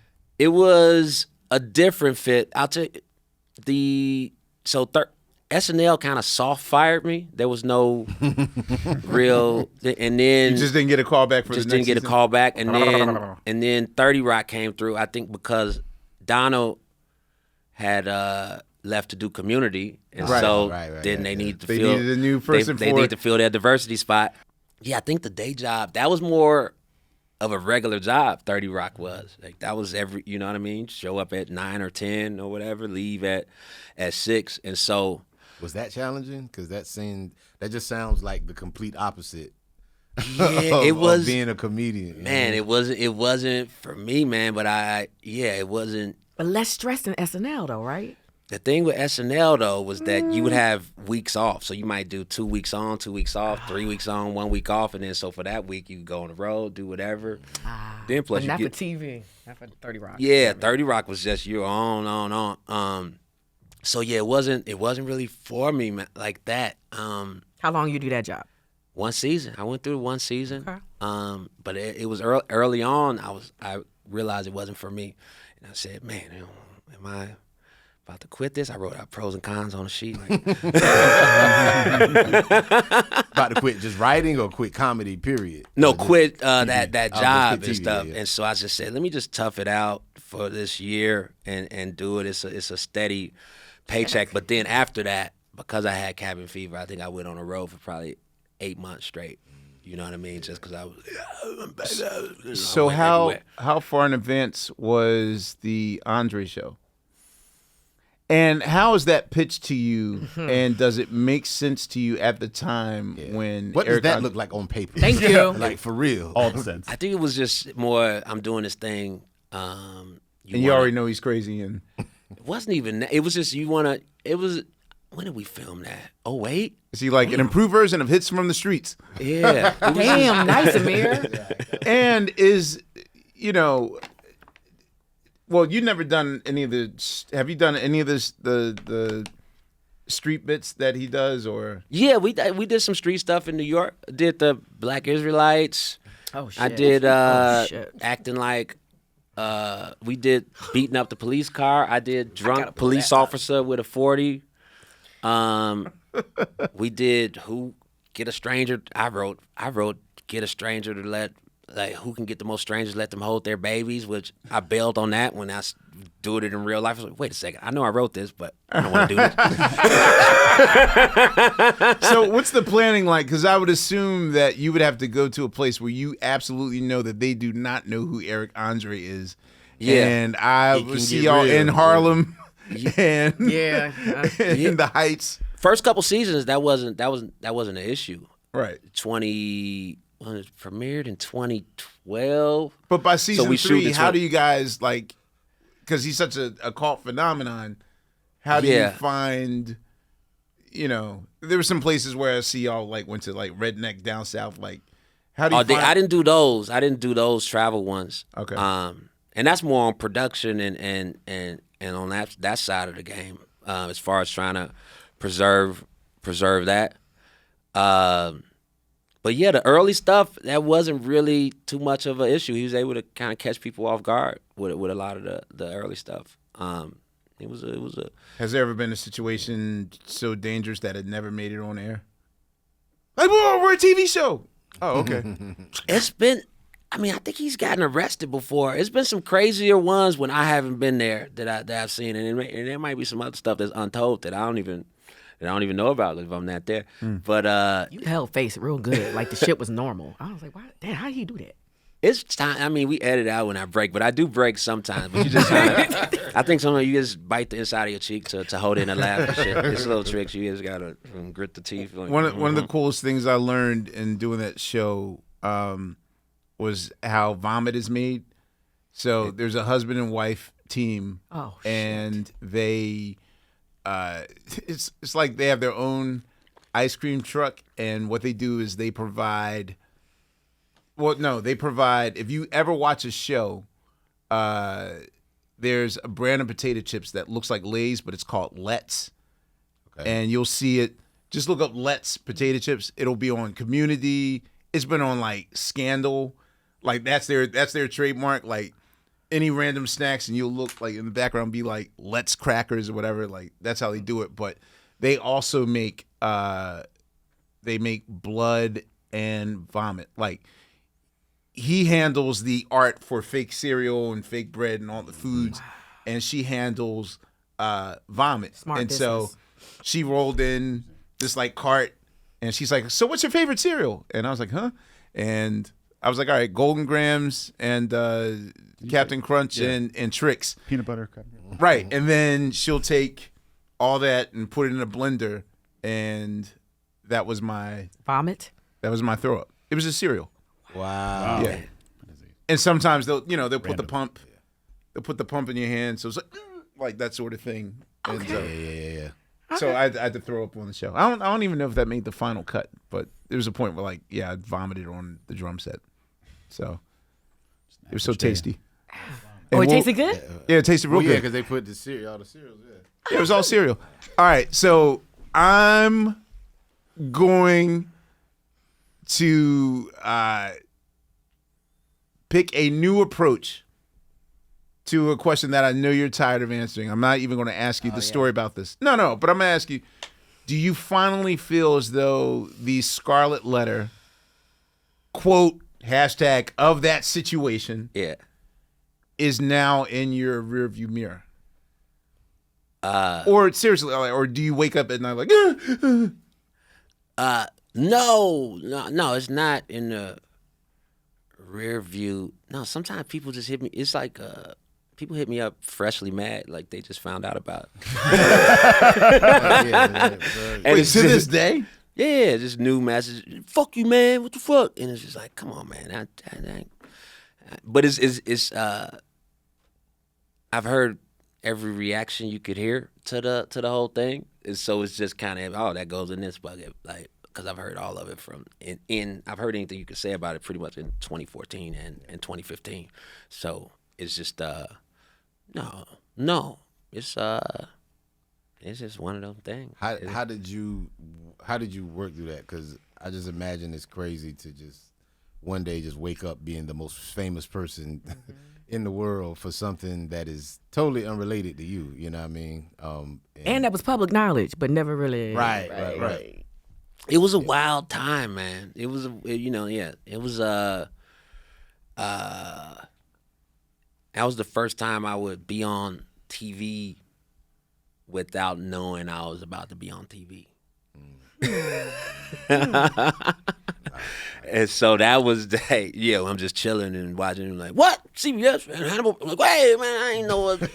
Because before that, it was just my TV appearances. It was, Eric Andre. It was my comedy special. Mm-hmm. It was my late night stuff where it was like, I know I'm going to be on Comedy Central at 9:30. Check me out. And so that was the first time that. I'm at 6 and 7. Yeah. So that was jarring. It was a lot of it was heavy, man, because we pushed stuff back because of it, because we were getting ready to announce my Comedy Central show, but it was already in motion for a year or something before that. But then because that was happening, it was like, if we announced then, it looked like I got the deal because of that. Some people still think that, but it is what it is. Oh, so you wanted to hold it back so it didn't look like they wanted to? Yeah. We wanted to drop it right in that. Right. I don't know, but they just, we definitely, things were adjusted and moved around because of it. And I think it took up a lot of headspace creatively, and probably in some form affected the work I created at that time and maybe even now. But you didn't have nobody to lean on in a way, because you were like the first to do something like that to someone who had such a. It was a viral moment that probably introduced the term cancel culture, I guess. Yeah, for somebody who people looked at in a totally opposite way. So it's kind of like, who do you lean on when you are stressed about that? Because who been through it? Yeah. Who did you call? Who was on your side? Who was your squad? Gambling, alcohol, heavy spending. Like those friends, just vices. Those old like getting private jets just to say I got it. Just be like, motherfuckers, I had this shit already. When would you say it kind of ended, or not, not ended? Because you say you're still getting messages, but when do you feel like you kind of work through it and it's like, all right, can you in 2023? Can you get through a week without someone bringing it up? Yeah, I can get through a week. It's not something that's heavy like that. And I'm chill with what it is now, but the initial shit was crazy because it was, oh man, this is intense, and it was people, random death threats and shit. I'm gonna see you at your show, and then I'm talking shit like I'm like, come see me there, motherfucker. About Dr. Hudson? That's crazy. Who's defending him? Well, no. In the beginning, we all were kind of, let's keep it funky. Like I know the black folks, but like, what you doing, putting our business in public? Right.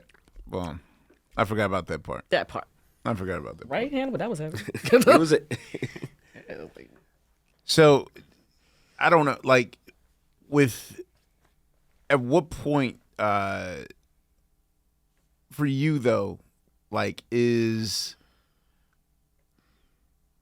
your brand like in terms of like doing movies and whatnot? Like, I always feel like for you, what is the end game for you? Because I've yet to see, like, have you thought about doing your own comedy show, like your own series? I know sitcoms are like, what would we call it now? No, series. IG Live. Yeah. Yeah.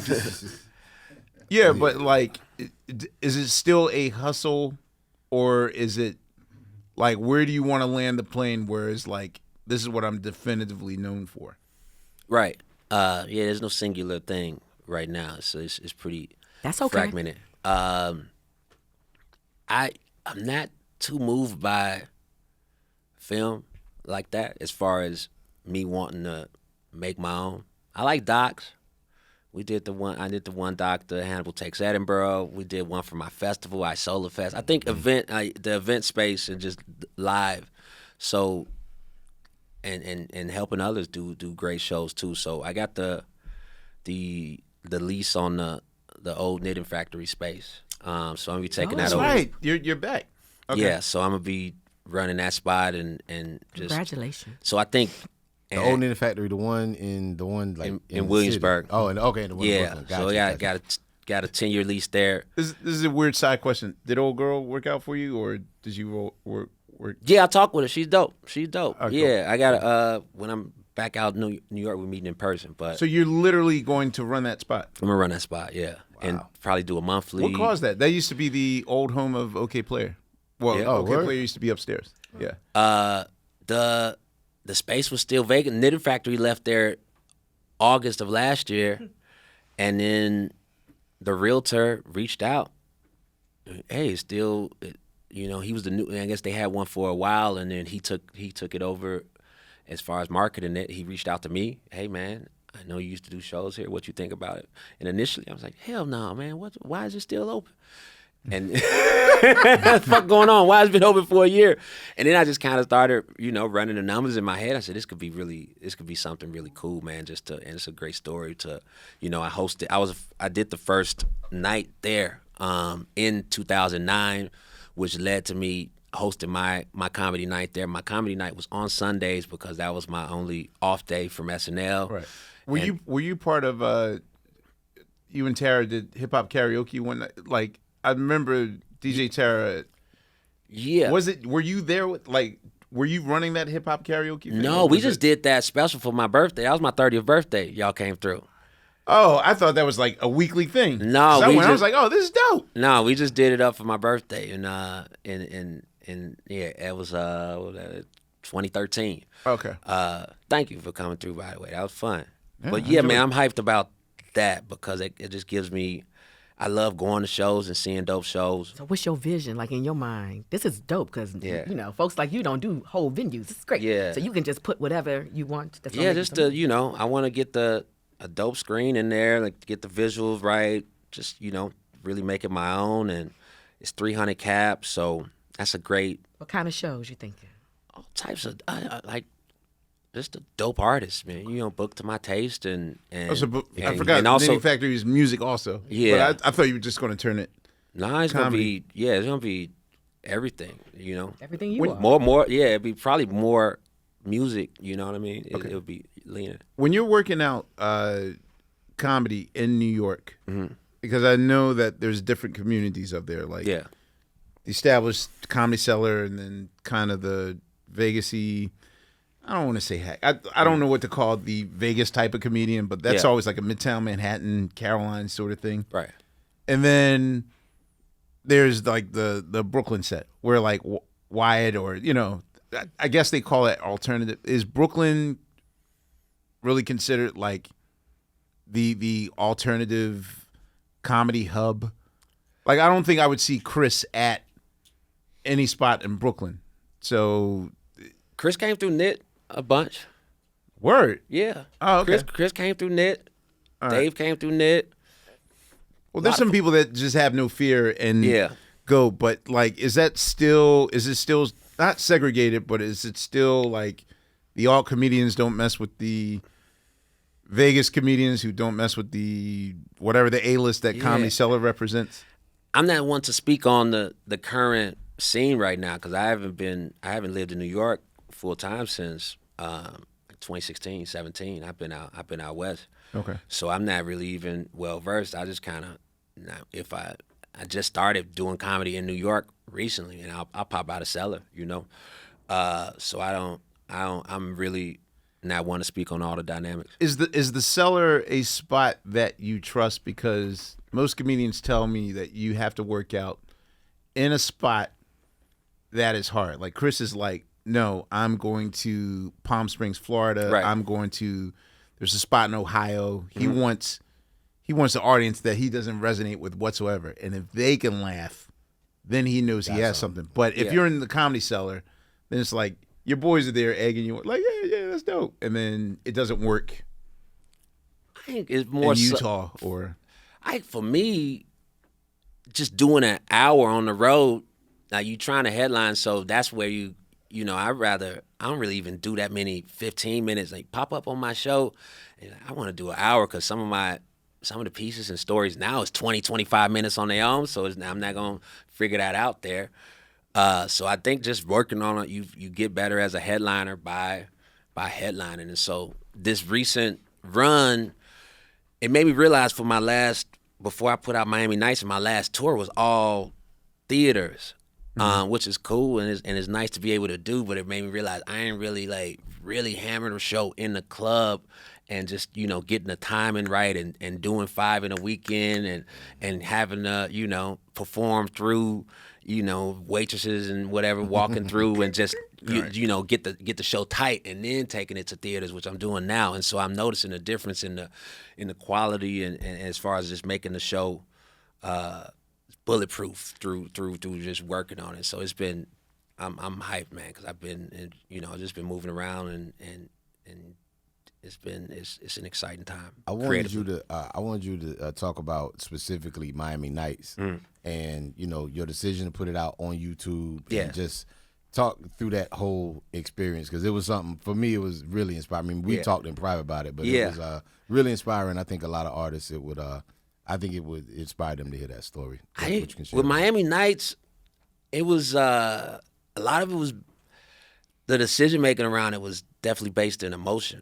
Because of it was me dealing with my false arrest and all of that, and so going to the marketplace, it was tough for me to put a price on it, and so like they say this amount, I'm like, motherfucker, what are you talking about? It's because I couldn't just it was not business in that way to me, and so that was a big part of it, and then just doing the negotiation in pandemic and having a lot of time to think. We were about to go to Netflix. It wasn't on Netflix talking about it. It was delivered to Netflix. They were subtitling that shit, and I pulled it. Why? Cause I was just thinking about it, man, and it was short-term vision, long-term vision, where it didn't look like the road was happening in the fall, and so. And he was signing away the entire thing, and I didn't think the price point after sitting around thinking about it because I wasn't in motion. You're your own manager? At that time, I did not have management. I had agent. Yeah, I had agent. Okay. There was, but it was just me and my thoughts was my manager, and so it was just somewhere I didn't. I'm happy with the decision. I wish I just did it earlier because I know they were salty and I had some. I got relationships over there that was before they were even at Netflix. But so I decided to go YouTube just to keep the ownership of it and put it out that way.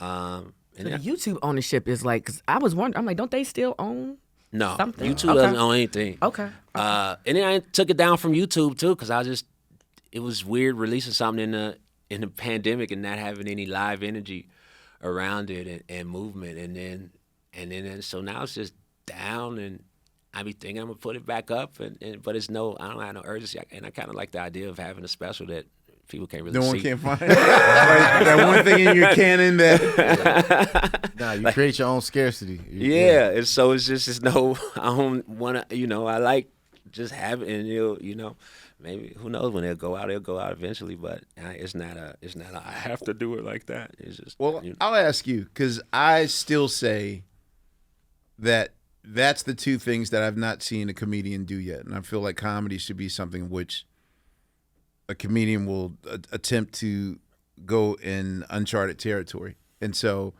there was what's his name's boy who did the comedy special with no audience. Drew Gerard? something. Yeah, Drew. Gerard? Gerard. He directed it. It was the cat. I can't remember. It was Right. a white guy. Drew Michael. Yeah. Drew Michael. Yeah. But also, I believe Silverman once did a special in which it had to have been at least maybe like 18 people in the room. Right. But it was just an intimate, which I felt like, oh, that must be hard, like to try to make 18 people gut laugh in that manner. But I mean, are there, for you, is there any desire to figure that out, or is it just like, nah, like if it ain't broke, don't fix it. Like just do. You talking about just doing a different, messing with the format? Yeah. Yeah, there's a lot of ways to just try it, man. I think the drive-through shows the drive-in shows you did. Yeah. So why didn't you like you said disastrous drive-through? Bruh, man, dog, that shit was just. They respond with beep beep beep. Yeah, the honking, and it's just a disconnect. There's no, you Can't see faces. You can't see faces. People either in their cars or sitting on there's no connection, and so that, especially, I was rusty too. You know what I mean? With no real, and so then jumping back out in my first gig is nothing I practiced for the past, 18 years or whatever. So it was just a weird experience. It was. I remember Cleveland was the first show, and it was facing a highway, and it was a train. It was a train track to the right, and so a stage was facing the highway. Audience didn't see it. I'm seeing FedEx trucks, and then the train got really active during my set, and I hadn't even been on stage in months. So I am like, whoa, this is terrible. But because the audience is listening to radio, that's not their experience. So they're not bothered by the train. They're not even seeing the trucks. So I'm just motherfucker on stage complaining about trucks and trains. And so it was just one of those where I was like, man, we got about 6 more of these. And it was funny to flip because initially I was super excited to get that tour going, just to get something going. We out here. Yeah. And then I actually announced, because somebody else was taking too long, it made sense that they was taking too long because it was a dicey situation. So they was thinking about it. And so I said, no, we about to announce. And I announced. And then we get out there and I said, man, I want to cancel the rest of these. What am I doing? We kind of figured it out and it got better, but it still wasn't an ideal. Yeah. It wasn't an ideal situation. As far as this flipping stuff, I mean, you make it, we did the Hannibal Takes Edinburgh thing where that was a bunch of shows in one place and adding the documentary element. I think people like story and seeing that part of it. I got another idea for something for a special that involves some travel and some moving around. So there is ways to flip it because there's been so much just stand up done, just somebody standing on a stage. So anytime you could figure out a different visual element or something else, it just makes it be creative because the jokes is gonna be the jokes no matter where you do them. So it's just how to figure out how to flip it. Man, I wanted you to talk about Isolafest that you put up because that shit was insane.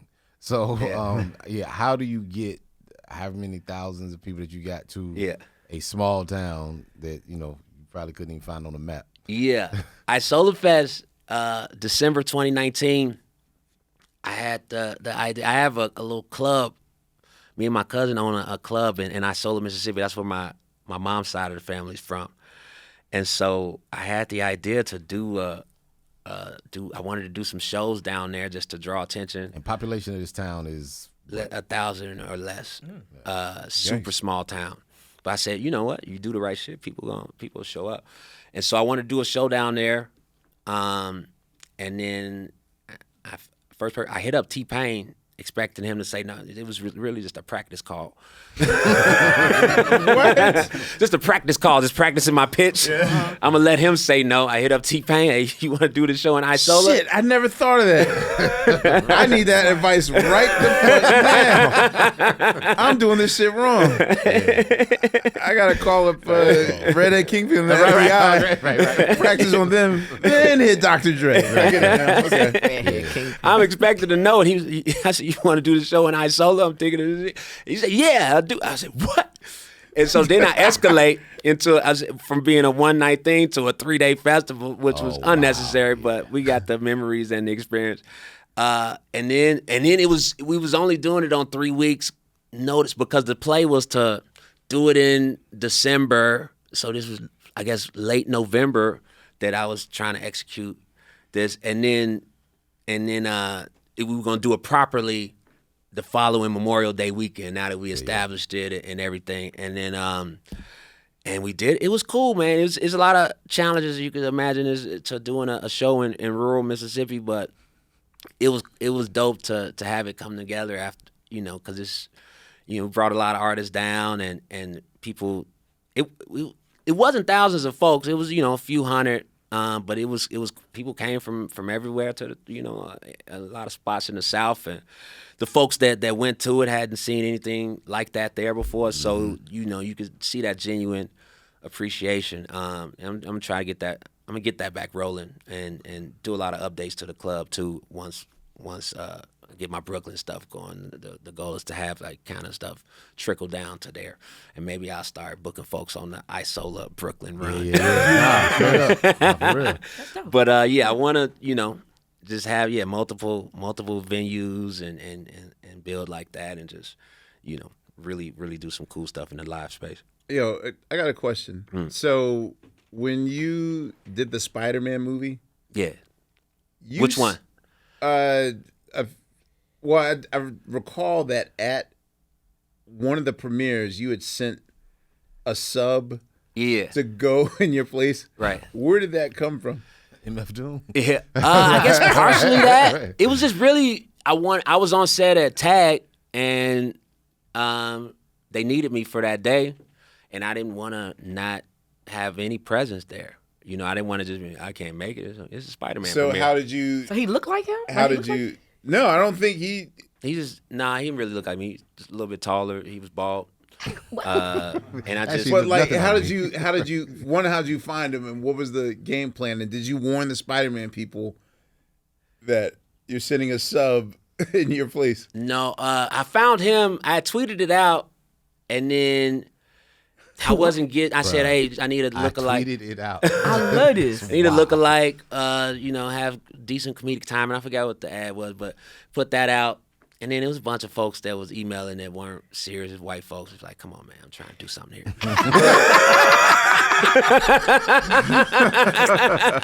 Come on, man. I know we messing around. But man, Was come he on. able to Time's fool? at- Was he able to fool anyone in the press line? That Yeah. he was, Yeah. So, then he reached out. He had actually been a stand-in for me on something for the Wow. MTV Movie Awards or VMAs on something nice. I shot. Okay. So he could be trusted to not do nothing too crazy out there. You know what I mean? Some people might get in that environment and So Craig he wanted to Robinson. keep somebody trying to keep working. Yeah, So he ain't trying. gonna Yeah, fuck it so up. he kept it cool. And so then I just sent him all of my credentials and everything that they sent me. So when he pulled up with the card, you know what I mean, and security, he could just show that. they fell for it. Yeah. And so I mean, That's some he had what I would Andy have, you know what I mean. And then he got there, did an interview. It was crazy seeing it progress like that because we were watching him on live because there was a lot of downtime on the Tag set. So that's what I put that together and just watching that. I don't think nobody's ever done this before either. And You know what? I don't think. Here's the funny thing. That was done to me before. You were like Kamau Bell. Where you? No, right. My bad. Here's the hilarious thing. I thought I told this story before. Letterman had hosted the Emmy Awards in 1995, and it was disastrous, or at least critics thought it was a disaster job. So, kind of Letterman's middle finger to the Academy, because shockers, they'd invite me to the 1996 one, and so he was nominated for like best late night show, whatever. So he was like, "I'm gonna send out a sub." Now, this is Tupac died September 13th. Nice. Yeah. Okay, so this is, let's say, September 5th of 96. I went to the store to buy a suit because this is the very first time that I'm drumming for D'Angelo for the Brown Sugar Platinum Party. This is when this is the first time me, Pino, like everyone's doing that. And Letterman happened to be in that store buying a suit for, if you remember the character on the show, Larry Bud Melman. Do you remember Larry? Sure. Right. Legendary character on the Letterman show. And so Letterman's looking at me in all my primitive exotic glory, like this, 6'3" Afro guy walking in. He doesn't know who or what I am. No one knows. And they were just like, "Hey, would you like the suit?" And I was inadvertently part of the sketch. And then they were like, what are you doing on Sunday? And literally, the thing flips, and Larry Melman and I are like David Letterman's representatives for the Emmys. What? And all I remember was who's old boy from I hate that you're going to answer this question. What's the show? Scrubs. I'm sorry. I know Scrubs as in the sound effects. Donald, yeah. Face on, yeah. Yeah, and that's the moment where Donald, like, Faison was like in tears, like, Tupac just got shot, and like literally. Oh shit. Yeah, it like that's how it. But I was Letterman's standard.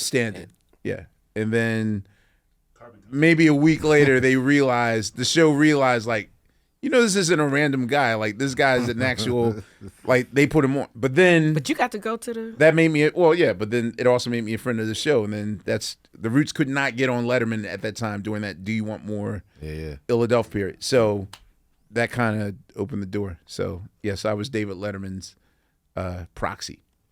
I like that you know Scrubs because of the sound effects. That's a whole Right, I was like, what?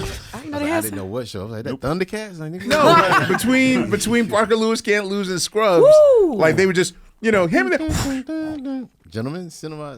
Oh, in between transition scenes. well, Gotcha. not that. I mean, but also they would just show up like, hey, where's the Right, you're right. right Be sound gone. effects. Yeah, So sorry. All right. yeah, I don't call it Scrubs. I just call it. But I want to ask you, Hannibal, when you going out on tour, touring with rappers, what do you pick up? Like, what do you learn? You know what I'm saying? Because stepping into a new kind of performance. Yeah. What's some of the stuff you're watching for and you learn when you watch other MCs perform? Just just rapping with force, you know what I mean, and clarity, and just that part of it. Just create moments for yourself, because at this point people listening, but they don't know my songs, and so I just can't rap at them blindly. They know it, yeah. And so it's just kind of creating the moments, either a cappellas or you walk them into the song, like explaining with the story, or hey, here's the hook to this, or those parts of it, because it's forcing me. I can't just lean on y'all know this shit. They do not know that shit, but they're but they willing to learn. And so that part of it, of just the energy and just figuring out the pacing of a set. And who are some MCs that you've watched though, and you've been like, you know what, he got that. I need to work on that myself. Phonte. Okay, I was thinking that when you was talking. Phonte. Y'all. Phonte is a charismatic motherfucker. Yes, he is. On stage, it's a problem. Yeah. Phonte introed me in Raleigh. Raleigh in 2013, because I asked him, you want to do something? He's like, I'll do the intro. And then he went up and introed me. He was like, ladies and gentlemen, everybody, he got everybody standing up. He did it too good. It was great. I was like, I didn't know that was possible. I didn't know you could start a show like that. I swear it was a period of time. I was damn near Hannibal's agent and booking agent when he came to Raleigh. He called me that same show. He called me. I got a call the night before. Hey man, I'm coming to Raleigh. You know what I'm saying? You know some ballerinas? You were the man in Houston? I was the guy in Houston. You was the man in Houston. Bro, he was like, yo, you know some ballerinas? I'm like, yes, I got this bit I want to do. I'm gonna just rap, but I want ballerinas with me. I'm like, and you did, didn't I'm like, you? bro, let me see what I can do. And I called I knew some people, and we had like 3-4 ballerinas. That was the night Damien was open for you, Damien Lemon. Yeah, He Damien. Yeah. Oh my God, I went to college with Damien. That was that was a great You went show. to college? Motherfucker! I'm sorry. I love that you know ballerinas. Yeah, and I was like, and then like he called again, and the funniest thing, this was maybe a couple years later, you hit me again. I was like, yo man, so I'm doing a show here wherever. I need an opener, and I somebody, and I had a homie of mine that was making some noise. He was trying to get in the game, and I just hit him like, yo bro, you want to open for Hannibal tonight? He was like, yeah. And he went and did it, and I hit Hannibal the next day. I said, how'd it go? He was like, oh, that nigga bombed. No! He's like, oh, he wasn't good at all. I was like, all right. It happens. It just was, Different kind of intro. Did he have potential though, Hannibal? Did he have potential? It's Potential to bomb some more. You had to ask me right afterwards. It's been a couple Okay, years. okay. That was 2017, but it was, Yeah, and it was funny because Yeah. you were laughing like hell just talking about him bombing. I thought it was the funniest shit. But nah, man. When we did that show, when we did the run we did, the LB run in March. Yeah. And I hit you up and I was like, yo, man, you want to do it? Because me and Pooh were just thinking, we was like, yo, we didn't want to have just a traditional quote unquote like rap. Yeah. We wanted to show people like, look, man, this is it's really an experience. And you had sent me some of your music, and I think you had first just put out the Eshu Tune EP, and you had sent me stuff, and I was like, okay, like this shit is actually like good. So you know what I mean? And so I hit you, and you were down to do it. And I remember that night, I watched the show that night. I watched pretty much, maybe all, let's say, for like the last maybe 5 minutes, 10 minutes, whatever, because I had to get ready. But I watched the show, man, and it was so dope to see. You had the crowd, like you had them. You know what I'm saying? Because they, our crowd, like if you was whack, they'd let you know. Yeah. You know what I mean? But you was with them, and even afterwards, we had people coming out. They was like, "Yo, that was a great show. We had a great time." And I didn't even know Hannibal rap. You damn near got a deal that night. I don't even know if you realized. It was a dude was like, "Yo, if he want to do something, whatever." Yeah. You know what I mean? But nah, I just always appreciated, man, that you always like looked out for me and just we always just connected. You threw each other opportunities, and so that was just a great show that we did. And I really appreciate you That was coming fun, through. man. Thank you for having me. Are dog. you looking for a music deal? I'd be open to the conversation. Yeah, I'd be open to the conversation. I could use some help lifting.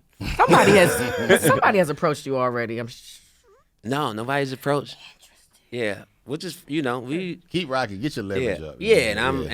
I booked myself for my Keep it a passion. yeah.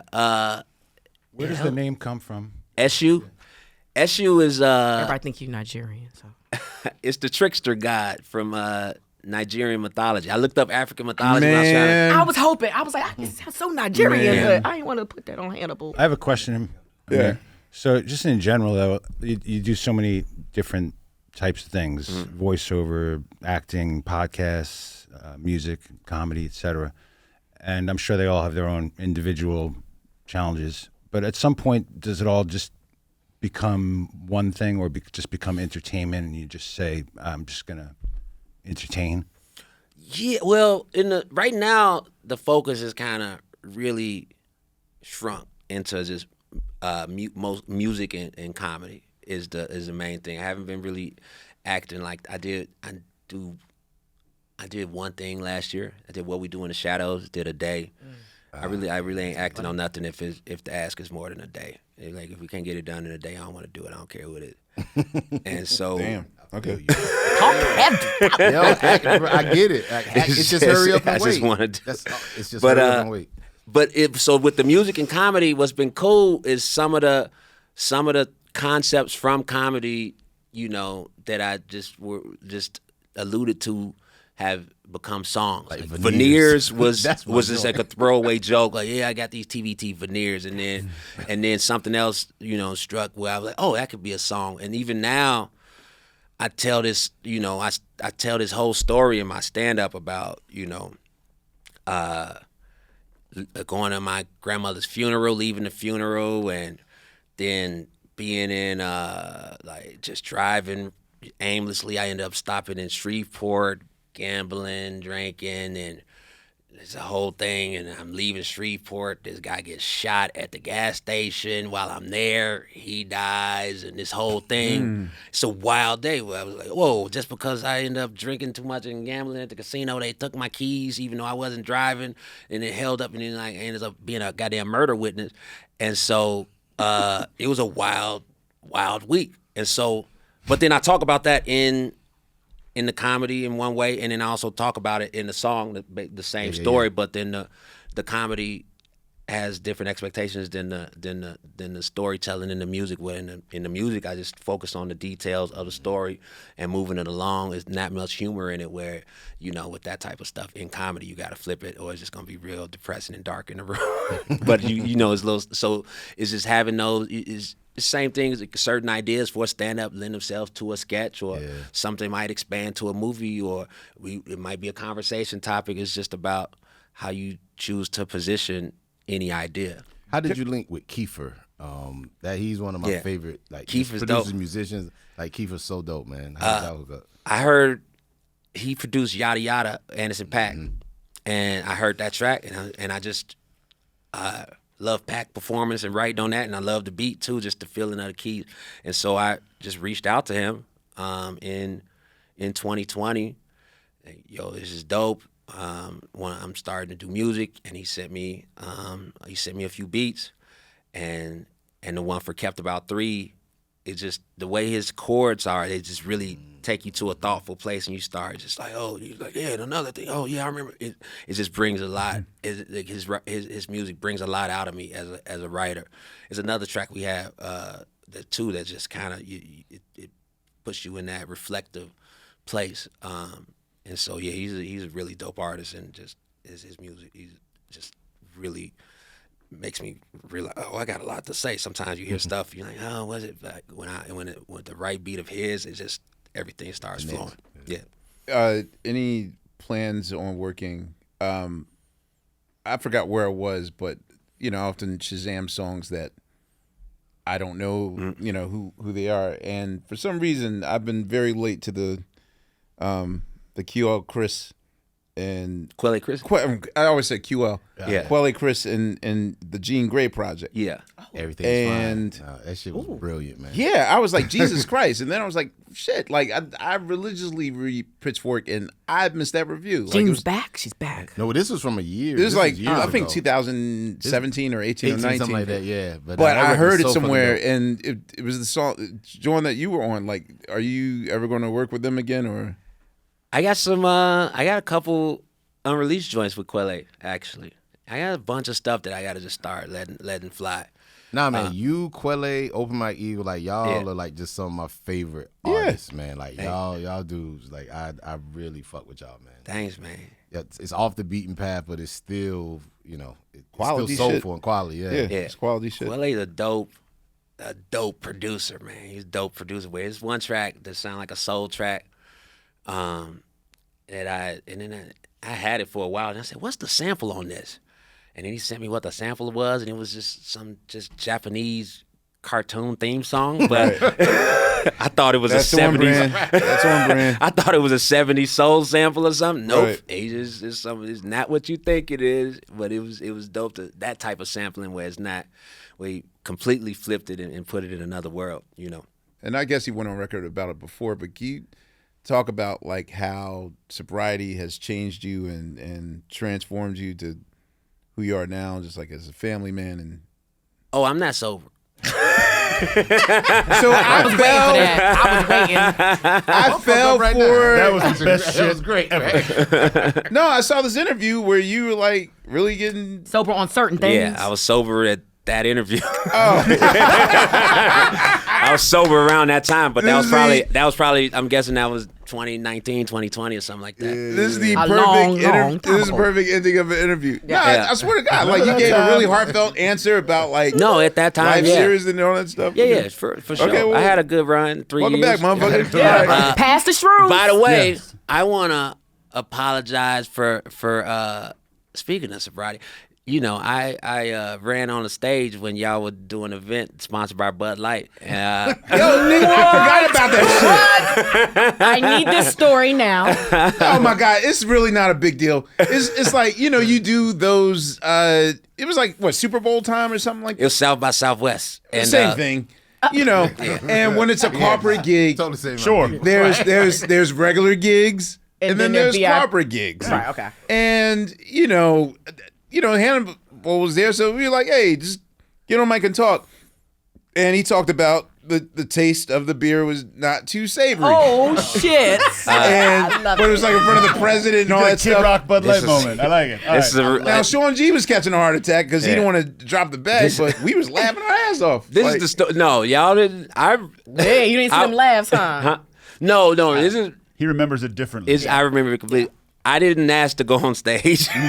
Y'all didn't tell me. I just went up there because You Seth probably didn't Herzog. even know. Yeah, Seth Herzog was hosting, Right. and it wasn't specifically. It was a special drink that they had, like Bud Lime or something. Yeah. And I remember like, hey, what? y'all ain't got no other shit in here. He was like Ruby. He was like Ozzy D. Ruby Davis. Ozzy Davis. Stop Okay, it. and I learned what a spoonerism was 2 days ago. So that's an example of a spoonerism. Oh, okay. Where you say Jumble the name. yeah, instead When you of fuck up a word? where I call you Conte Pullman. Oh, okay, you know what yeah, I mean? yeah. But Old people call it old If whoever timers. calls you that, let me know. Yeah, that's the sound of that's the sound of a That stroke. sounds like a totally different situation. All right, sorry. That's a, Yeah, but it's I maybe because the years have went by. Yeah. Wait, was that a serious moment or? It wasn't serious, but it was I think that was 2017. But then now that I understand the economics of traveling with a band, then I felt even more bad about it. I was like, oh, they got like 20 people with them. I mean, we never lost the account. I know. I know. It was. I think. I mean, the about Bud Light people were definitely, I believe, up in arms, and Sean was like a little nervous, but whatever. But They've had bigger battles since. that. Yeah. Oh yeah. yeah, man. listen. Well, I'm glad we got to make this happen. Do you have anything? Remember that one shirt, time? Go ahead. Is that Hebrew? Yeah, this is Hebru. Yeah, man. Hebru's. He had a installation in Chicago in 2020, the Nevermore, where it was a bunch of his art in different pieces. He's one of my favorite artists. I just bought a piece off of him. We bought a couple weeks ago. Y'all better put us on Hebru, okay? Hebru Brantley, But not spelled like Hebrew. not EW, but HEBRU. That's Hebru Brantley. Not like He's our on- people. Different. Yeah, Hebrew. different But tribe. is he the Different people? tribe. Oh, he a different tribe. Nah, okay. he's one of us. Okay, You know what I mean? okay, okay, Different okay. tribe. You know Same what I mean? thing, you know. But yeah, but nah, he I'm trying to see where this conversation is going to figure out which theme I'm about to play. I was about to talk about original Hebrew, so you might want to play mine because I did a real black. I went to Hebru studio when I first moved to LA in 2019. He was showing me pieces. I was thinking, and then he was like, "Yeah, this is $100,000." I was like, "Oh, I didn't know it was like. I knew you were doing good." He was like, "Here, I'm gonna gift you these prints, brother." I was like, "Thank you very much." It's out of my budget. Oh yeah, okay. I know Hebru Brantley. Yeah, he's dope. Conte. Yeah, yeah. Yeah, there's. Would you say Conte Pullman? Yeah, that's my Bizarro persona. But nah, man, I'm glad we finally got a chance to do this. You've just always just been one of my favorite comedians, and just Yeah. just Hey, one of man. my I my swear homies this is in our the second game. episode. It does. I- It I- is. first, Has that yeah. vibe. I got a. Go ahead. Oh no, I was just gonna say I got a list of a couple of other folks that you can do what you did for us with the other dude. I just was thinking that. That's all I was thinking. Oh, too. okay. We'll talk about it later. Though. Wait, About are the we- What you talking sobriety, about? about I'll the tell you. Talking about other folks for me to. Y'all. play us out. Birth. Play us out. Yeah. Where did this come from? The harmonica. Yes. This I got one. We were just in. I think it was beginning of 2020. I was at Guitar Center with Erin Allen Kane, and she was like, "Let's get harmonicas," and I was like, "Why not?" And so then I was just And it was playing just a called you. and then I was just playing a harmonica, and then I think I was playing it online, just joking around, and then Frederick was like, "Let me get you a good harmonica." Oh wow, Frederick. Yeah, like, Yeah, he wow. was like, let me get you a good harmonica. So he sent this one, and then before I was about to come here for the podcast, I saw it. I was like, I'm gonna fuck him up with the harmonica. I hadn't used it since What in a other minute. secret talents do you have? Talents, but I just wanna. I'm working on drums. I got a drum kit at the crib. Hey. Okay. And so, and I want to learn keys, and I think I'll make my best music after I got kind of proficiency at an instrument for 3 or 4 years, and so I do want to, at some point, be able to drum in a band or sit in and not have people be like, "You fucking up," you know what I mean? I want to be able to do that, and I think it'll definitely help my production and music creation. So I think once I, keys and drums, it'll take the music up. At the time in the pandemic, we did a bit where you were cooking and whatnot. So how's your like once the pandemic was over? Have you stopped your? I'll tell you about that because that I was when you did that was the Questlove. What was the name of that? Yeah, Questlove food thing. I didn't I had a misunderstanding on what the demands for that was gonna be, and I remember The assignment was cause I was like, yeah, I'll do that, and so and I had a little bit of mushrooms because I was like, hey, we just out here but I didn't know what. And then they said the kid is outside your door, and I opened my door and it's lights and a camera. And I was like, oh no, I ain't know. So I had asked. This was during the pandemic. I guess the Food Network had asked me to put together an hour special, asking my notable friends, for recipes and whatnot. What did you make? I forget. I just What's up remember. with mushrooms? I just remember the panic of having these people on Zoom, and they were like, put the lights there, and can you plug it in? And just, I was like, oh man, I didn't know I was about to be a gaffer up in here. I was like, oh man. Do you And there was remember? a part where I was so overwhelmed, where I was just like, man, if you just close the But you laptop. successfully cooked it, right? If you just close the laptop, everything's over. Damn. I was like, nah, you can't do that to Questlove. Tough it out, man. Just It was you got kicking this, in. dog. Now I gotta look this up because you might have made some eggs. No, I don't even know. I think I just showed you the pantry or something, or it wasn't that. Yeah, I see your kitchen, and Yeah. I swore you made something. I know Tiffany has made fried chicken on the air fryer. Yeah. Did Hannibal make? The fact that Hannibal doesn't even remember. No, I is didn't the make best it. part. I didn't make anything. You just But showed your bare seasoning. I just showed some seasonings and just waited for my high to go down. Sweated on camera, set up lights.